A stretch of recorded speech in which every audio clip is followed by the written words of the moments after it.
The mountains are behind you. The Nez Perce decide to befriend you, and your men get sick from gorging themselves on salmon and camas roots. A chief named Twisted Hair shows you how to use fire to hollow out pine trees and make new canoes. Now it's a race to the sea, and while local tribes say you are crazy to try it, you paddle your new canoes straight through the most treacherous rapids on the Columbia River.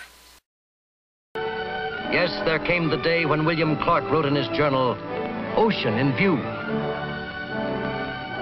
Winter 1805. The Corps of Discovery on the Pacific shore near the mouth of the Columbia River. Fort Clatsop was built, and the men waited. The President knows it's about Do you time. really expect a ship? No. It's been deadly dull for months. Not enough happening. No tobacco, no meat. Fort Clatsop. Clatsop. Have you ever heard a name with fewer possibilities than Clatsop? Don't worry. You won't be here much longer. I've started planning a trip back home. On foot. But we haven't any horses. That's what I said. On foot. Private Shannon reporting, sir. Relieved of the watch. What do you have to report, Shannon? Nothing, sir. And a great deal of it, I might add. You can take a report back to the men for us. Tell them so far the trip has been easy. If they can stay alive during the walk back home again, then they've passed the real test. March 23rd, 1806. The Corps of Discovery walked away from the Pacific Ocean. Its goal, the Atlantic. Back they toiled along the Columbia and over the Rockies. Clark took one party down the Yellowstone River to further explore and map possible routes of travel. Lewis took another party on toward the Missouri. At the juncture of the Yellowstone and Missouri, the parties met and continued to Fort Mandan.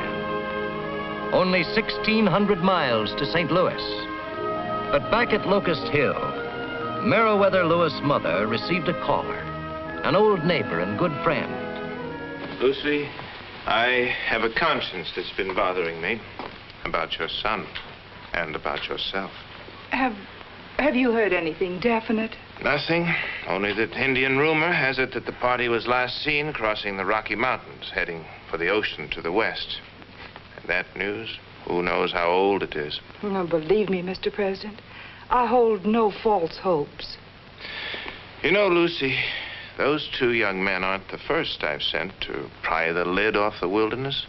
But in this case, I feel I've sent men very dear to me. And to what fate? Torture, starvation, death. Did I do wrong, Lucy, to send your young man? No, Tom. You gave Meriwether and William a chance for greatness. A chance to make their country great. Thank you, my dear. And may God prove all our fears to be foolish. For if Lewis and Clark are on their way home, they'll travel faster than rumor itself.